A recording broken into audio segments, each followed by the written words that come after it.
Hello everyone, welcome back to my channel once again.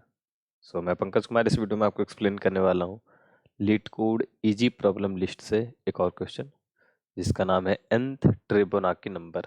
Okay, so basically ये question जो है वो almost similar है फिबोनाकी नंबर जिसको हम लोग पढ़ते हैं। ठीक है, सो बेसिकली फिबोनाकी नंबर में क्या होता है, आपका fn जो होता है वो डिफाइंड होता है fn-1 plus fn-2 means previous दो एलिमेंट का जो सम होता है वो करेंट एलिमेंट होता है एक। ठीक है, यहाँ पे उसी तरीके से कुछ है लेकिन थोड़ा सा लाइक फिबोनाकी और यहाँ पे ट्रिबोनाकी। तो ट्रिबोनाकी डिफाइंड करा नाम से ही कि यहाँ पे 3 नंबर के बारे में कुछ बात होगी। ठीक है, तो क्वेश्चन पे मूव करते हैं। क्वेश्चन कह रहा है कि ट्रिबोनाकी सीक्वेंस टीएन जो है वो उसका डेफिनेशन कुछ इस तरीके से।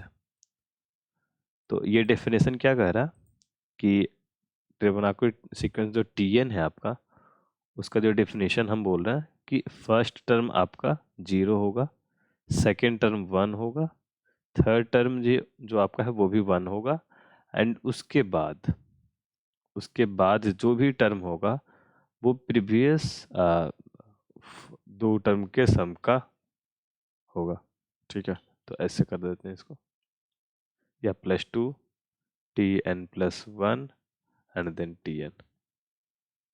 इसका मीन्स कि t3 अगर निकाल रहे हो आप तो देखो tn+3 n इक्वल टू 0 है, तो t3 तो n+2 तो t2 plus t1 plus t0। तो बेसिकली यहाँ पे होगा आपका सम 1 + 1 + 0 जो कि होगा 2।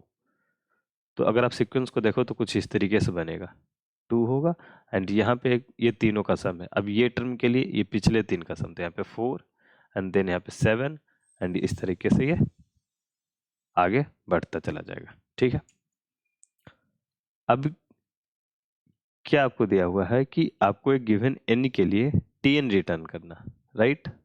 और n की जो रेंज है, अगर कांस्टेंट पे आप ध्यान से देखो तो n की जो वैल्यू है वो 0 से 37 तक है।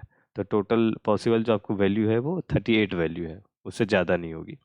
एंड ये गारंटी किया गया है कि जो आपका आंसर है वो n इक्वल टू 37 तक आप चले जाओगे तो जो आंसर है वो 32 बिट इंटीजर में सेट हो जाएगा। मीन्स कि आपको इंटीजर डेटा टाइप में आपका जो आंसर है वो फिट है।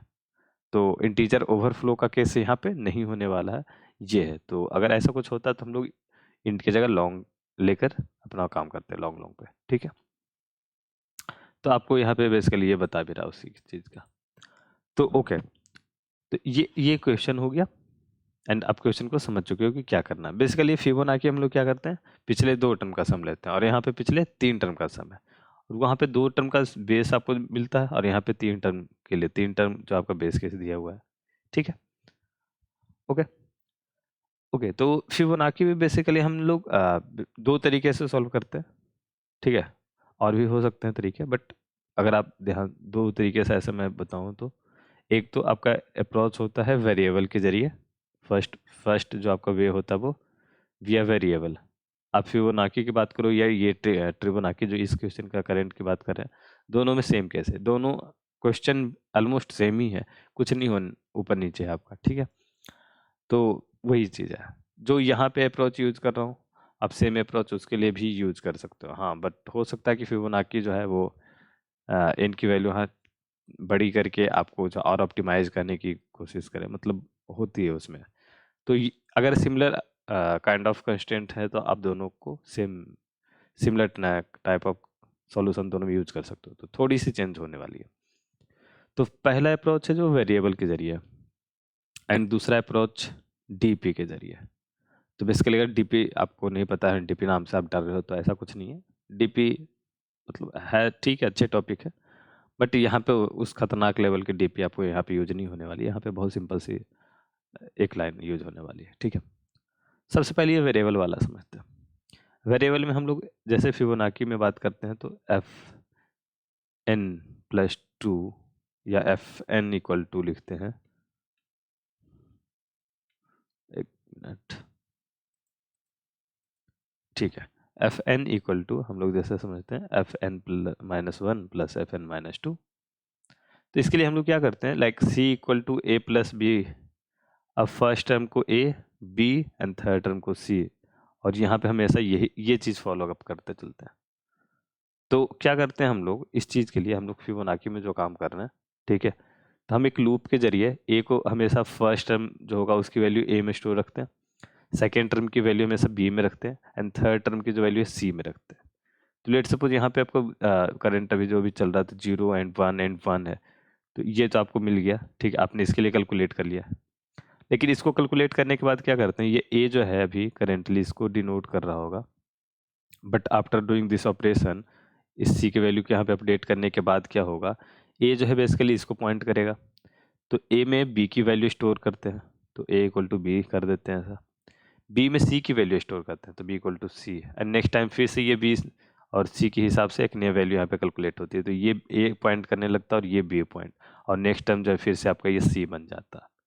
ठीक है, तो इस तरह हम क्या करते हैं, अपना जो है प्रोसेस आगे बढ़ते हुए जाते हैं और इस तरह सारे वैल्यू को कैलकुलेट करते हैं। ठीक है, तो इसमें क्या होता है, इसमें आप एक तो सारी वैल्यू को इटरेट कर रहे हो शुरू से, लाइक हर एक टर्म के लिए इटरेट कर रहे हो, तो टाइम कॉम्प्लेक्सिटी जो आपका जाएगा वो बी को एन जाती है, ठीक है, एंड स्पेस कॉम्प्लेक्सिटी की बात करें तो बी को 1 है, राइट। ठीक है, सेम केस जो आप अब जो अपने फिबोनाची के लिए क्या है, तो वहाँ पे दो टर्म आपको बेस दिया जाता है, एंड तीसरा टर्म जो होता है वो उस दोनों टर्म के प्रीवियस दोनों टर्म के यूज से निकलता है, उसके हेल्प से निकलता है। यहाँ पे ट्रिबोनाची में भी वही सेम चीज होगा जो ये करेंट सिचुएशन है। तो ए जो आपको first term, B second term, C third term, and D जो आपको फोर्थ टर्म जो आपको निकालना है। तो यहाँ पे 0 1 1 दिया है। अब मैंने डी के लिए क्या किया, ए प्लस बी प्लस सी, जो कि आपको यहाँ पे 2 हो जाएगा। अब मैंने क्या किया, ए इक्वल टू बी, बी की जो वैल्यू है वो ए में डाल दिया, तो अब क्या हो गया, अब ए जो है वो बेसिकली इसको पॉइंट कर रहा, और ठीक है, अब यहाँ पर जो सी की वैल्यू है उसको बी में डाल लिया, तो बी इक्वल टू सी, तो यहाँ पे बी आ गया। अब डी की जो वैल्यू है उसमें उसको सी में डालनी है, तो सी इक्वल टू डी, तो सी यहाँ आ गया। अब नेक्स्ट इटरेशन में चल जाएगा, तो आप इसको ऐसे फॉर लूप में यूज कर सकते हो, राइट। मैं ये वाला अप्रोच आपको यहाँ पे नहीं बताऊंगा कोड में, ठीक है, तो इसलिए मैं बेसिक सा ऐसा कुछ आपको बता दिया। ओके, तो बेसिकली आप ऐसे यूज करो, यहाँ पे A equal to 0, B equal to 1, C equal to 1 है, एंड डी अब यहाँ पे आपने इनिशियलाइज करके कुछ भी रख दिया। अब जितनी बार ये लूप चलना होगा उतनी बार D equal to A plus B plus C करेंगे, एंड ये वाला कोड यहाँ पे आ जाएगा, राइट। तो ये हो जाएगा, एंड लास्ट में जो होगा आपका लाइक वन टर्म जितने भी कैलकुलेट करने के बाद आपका जो लास्ट फाइनल डी बन रहा होगा ये आपको यहाँ पे रिटर्न कर देनी है। तो ठीक है, तो उस केस में क्या होगा, आपको डी और सी दोनों सेम वैल्यू होगी जो भी रिटर्न कर दो यहाँ पे, ऐसा है। तो सिमिलर काइंड ऑफ थिंग जो हम फिबोनाची में करते हैं वही सेम चीज़ यहाँ पे करनी है। तो ये हो गया फर्स्ट अप्रोच। अब देखो यहाँ पे भी अगर हम कम्प्लेक्सिटी की बात करें तो दोनों में कम्प्लेक्सिटी सेम है। टाइम कम्प्लेक्सिटी की अगर हम बात करें तो दोनों में बीगो बीगो एन लग रहा, एंड स्पेस कॉम्प्लेक्सिटी जो है आपका बीगो 1 लग रहा है यहाँ पे। ये आपका फर्स्ट अप्रोच है, ओके। अब हम सेकेंड अप्रोच जो है आपका डीपी, लिटिल डीपी, मतलब डीपी जैसा यहाँ पे ऐसा कुछ भयंकर नहीं होने वाला, ठीक है, ये देखते हैं। तो इसमें क्या है, बेसिकली डीपी क्या करता है कि जहाँ पे जो चीज़ आपको यूज होने वाली है बाद में, तो उस चीज़ को क्या करते हैं हम लोग, यहाँ पे मेमोराइजेशन का एक कंसेप्ट होता है, तो आप उसको स्टोर कर लो कहीं पे। तो उसके लिए हम क्या करते हैं, एक वेक्टर बना लो जहाँ पे आप प्री कैलकुलेटेड वैल्यू जो आपका पहले कैलकुलेट हो रखा है, प्रीवियस कैलकुलेटेड वैल्यू आप उसको स्टोर कर सकते हो। तो बेसिकली अगर आप हम बात करें तो डीपी आपका n+1 साइज का, ये आपके पास अगर आप देखो तो n आपका यहाँ पे फिक्स्ड है जो कि 37 है। तो आप चाहो तो डायरेक्ट 38 लेंथ का या 40 50 इस एक लेंथ का आप डिफाइन कर लिया अपने डीपी, एंड इनिशियली मैंने जो भी है जीरोस फिल कर दो या आपने 1 से फिल कर दिया, आगे सारी वैल्यू कैलकुलेट होने वाली, राइट। अब चूंकि डीपी ऑफ 0 आपको दिया हुआ है, लाइक ये डीपी ऑफ आई क्या बता रहा है, वैल्यू एट ith टर्म का जो वैल्यू है, वैल्यू ऑफ ith टर्म, ठीक है, value of ith term, okay. तो डीपी ऑफ 0 आपको दिया हुआ 0, डीपी ऑफ 1 बेसिकली 1 दिया है, डीपी ऑफ 2 यहाँ पे आपको 1 दिया हुआ है। मैं डायरेक्ट फिबोनाची वाले क्वेश्चन पे डिस्कस कर रहा हूँ डीपी वाले अप्रोच को, राइट। अब देखो इसने क्या खुद ही फॉर्मूला में क्या बोला कि टी एन जो है बेसिक n+3 जो है बेसिकली क्या कर रहा है, Tn+2 प्रीवियस टर्म। तो अगर आप चलो यहाँ पे ऐसे ही बात करते हैं, फिर n+1 अब Tn। अगर आपने n+3 को कुछ x जैसा मान लिया तो क्या होगा Tx, तो ये हो जाएगा Tx-1 plus Tx-2 plus Tx-3। ठीक है, ये समझ रहे हो आप कैसे मैंने लिखा। तो बेसिकली ऐसे अगर आप नहीं समझ रहे हो तो ऐसे लिख देता हूँ, Tn+3 = x, then n = x-3, right, ऐसा है। ठीक है, ओके, तो ये चीज हो गया। अब क्या होगा, ये फॉर्मूला ही आपको बता रहा है डीपी का स्टेट। तो अब क्या है, ये फॉर्मूला क्या कर रहा है कि डीपी अगर आप आई को कैलकुलेट कर रहे हो तो ये जो है आपका सम होगा किसका, i-1 का, i-2 का और i-3 का। तो अब देखो क्या था हमारा प्रॉब्लम, अगर हम उस वेरिएबल वाले का नहीं यूज करेंगे तो हमें क्या है कि ठीक है यहाँ पे तो 3 है, बट कहीं पे ऐसा हो कि 10 मुझे यूज करना है, ये मतलब थोड़ी बड़ी चीजें हो जाए, तब हम 10 अलग अलग वेरिएबल नहीं बनाएंगे। तो उस केस में ये डीपी का अप्रोच ज़्यादा बेटर होता है। यहाँ पे 2 है 3 है तब तक अच्छा है, 3 भी आपको 4 वेरिएबल, 3 है तो 4 वेरिएबल यूज करके आप जो कर रहे हो वहाँ पे आप हो सकता है कि आप थोड़ा कंफ्यूज हो जाओ, ऐसा। अब वेरिएबल जैसे जैसे बढ़ेंगे तो आपको जो है वो हैंडल करना एंड कॉम्प्लेक्सिटी आपके लिए बढ़ जाती है। तो ऐसे चीज़ों में आप जो है आपको यूज देखो वेरिएबल क्या कर रहा है, वो भी वैल्यू को स्टोर करके रख रहा है आपके फ्यूचर यूज के लिए।